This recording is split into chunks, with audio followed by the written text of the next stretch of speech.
Hi, I'm Anna.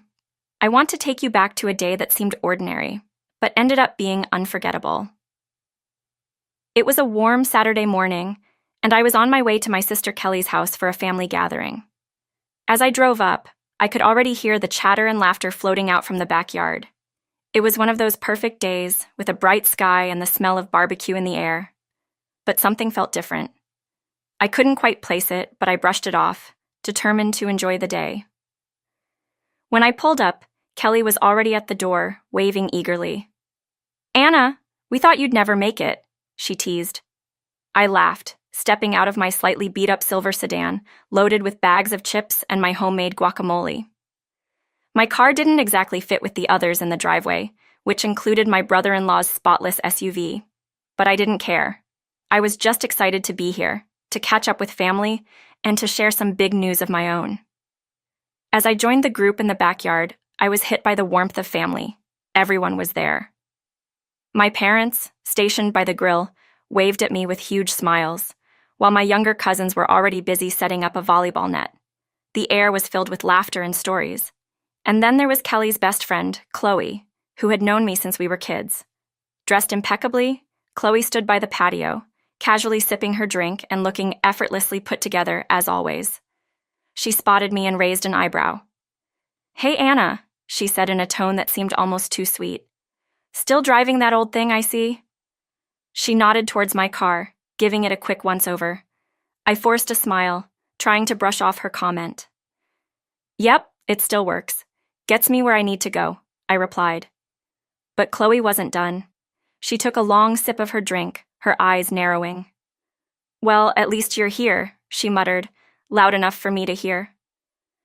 I shrugged it off, but the sting of her words lingered. The day went on, and I found myself caught between enjoying the family time and feeling unsettled by Chloe's remarks. She had this way of making me feel small, like every choice I made was somehow beneath her standards. I knew it was petty, but every time I tried to push it out of my mind, another snide comment from her would pull me back. My brother Mike, sensing my tension, walked over and nudged me. "Don't let her get to you, Anna," he whispered.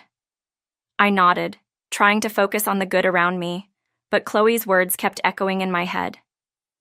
As we sat down for lunch, the conversation shifted to updates on everyone's lives. My moment finally came. I shared the news about my recent promotion. I'd been working at a tech company for years, and I'd just landed a managerial role. My family cheered, and my mom even got a little teary-eyed. But before I could soak in the moment, Chloe cut in. "Oh, that's great, Anna," she said with a slightly mocking smile. "So, does this mean you'll finally upgrade that car?" Everyone went quiet, and my heart sank. She had somehow managed to twist my achievement into something trivial. I took a deep breath, forcing myself to smile and shrug. "Maybe someday," I replied, not wanting to give her the satisfaction of knowing she'd gotten to me. My mom quickly jumped in, her voice warm and reassuring, and steered the conversation away. But I couldn't shake the frustration. Chloe's words had pierced through my excitement, leaving a dull ache that I couldn't ignore. Later in the day, as people gathered around the fire pit, Chloe continued to take little jabs at me. Each comment seemed carefully calculated to chip away at my confidence. At one point, she even remarked on my clothes, pointing out how casual I looked compared to everyone else. I kept my composure, but inside, I was seething. The family gathering was supposed to be a happy occasion, but it was quickly turning into a test of my patience. As the day wound down and the sun began to set, I caught a moment alone with Kelly. She noticed my expression and put a hand on my shoulder. "Hey, don't let her ruin your day," she said softly. "You've worked hard and we're all proud of you." I nodded, grateful for her support, but I couldn't shake the feeling that Chloe's words had done their damage. The evening wrapped up, and as I drove home in the quiet of my car, I found myself replaying every word Chloe had said. A few days later, I walked into my new office for my first day as a manager. The building was sleek and modern, with glass doors and polished floors. My nerves were a mix of excitement and anxiety, but I was ready to prove myself. The receptionist greeted me warmly, and as I walked into the elevator, I took a deep breath. This was my moment. When the elevator doors opened, I was greeted with applause. My new team was there, smiling and welcoming me. It felt surreal, and for the first time in days, I felt the tension ease. I shook hands with the director, Mr. Thompson, who introduced me to everyone as the new project manager. The energy in the room was electric, and I felt a surge of pride. But then, as I scanned the room, my heart skipped a beat. Standing at the back, looking stunned, was Chloe. Her face was pale and her eyes widened as our gazes met. I hadn't realized that Chloe worked here, and from the look on her face, she hadn't expected to see me either. After the introductions, Chloe approached me with a forced smile. "So, you're my new boss, huh?" she said, her voice a mix of disbelief and forced cheerfulness. I nodded, keeping my tone steady. "Looks like it." Inside, I was battling a mix of emotions. Part of me felt satisfaction, but another part of me felt uneasy.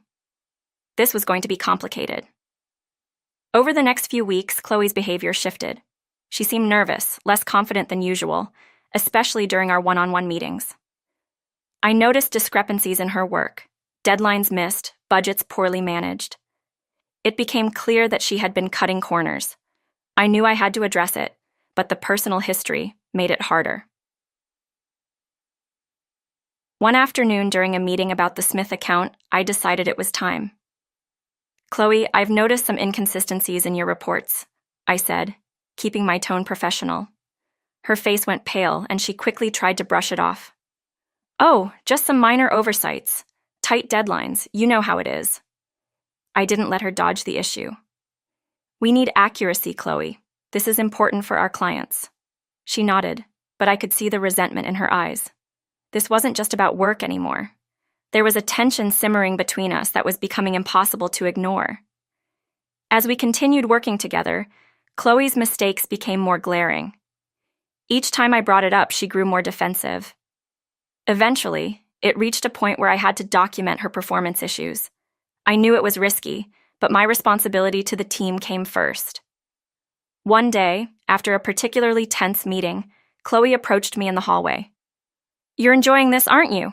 she snapped, her voice low but filled with accusation. I met her gaze, keeping my voice steady. "This isn't personal, Chloe. I have a job to do." She looked away, clearly frustrated, but she didn't say anything else. The tension only grew in the following weeks. I knew she felt cornered, and part of me sympathized, but I couldn't let her mistakes jeopardize our projects. The final straw came during a quarterly review meeting with Mr. Thompson. Chloe presented her report, but it was full of holes, unvetted vendors, over-budget costs, missed timelines. Mr. Thompson raised his eyebrows, and I knew this was it. "Chloe," I said, keeping my tone calm, "can you explain the discrepancies in your budget?" She stammered, her confidence visibly shaken. I had to make adjustments." But her excuses fell flat. After the meeting, Mr. Thompson called us into his office. The atmosphere was tense, and Chloe's face was drained of color. Mr. Thompson didn't mince words. "This is unacceptable. We hold ourselves to high standards, and it's clear that these mistakes can't continue." Chloe sat in stunned silence as he laid out the consequences. She was given a final warning, but I could see that her usual bravado was gone. As we left his office, she turned to me, her expression a mix of anger and defeat. "You could have helped me," she whispered, almost accusingly. I met her gaze, my voice steady but firm. "I gave you the chance to step up. It was your choice." Chloe didn't reply, and we walked away in silence. In the days that followed, I watched her struggle to regain her footing. She was quieter, more reserved, and I could see the weight of the situation wearing on her. At the next family gathering, I couldn't help but notice how different Chloe seemed. She was no longer the center of attention, her usual confidence subdued. My family, aware of the tension between us, didn't mention work. Instead, they focused on celebrating together, and for once, Chloe's jabs were absent. As I drove home that night, the events of the past few weeks played through my mind. This journey had been challenging, but I felt a sense of clarity. My job required tough decisions, and I knew I had done what was right. The road ahead wasn't easy, but I was ready to face it, knowing that integrity and resilience would guide me.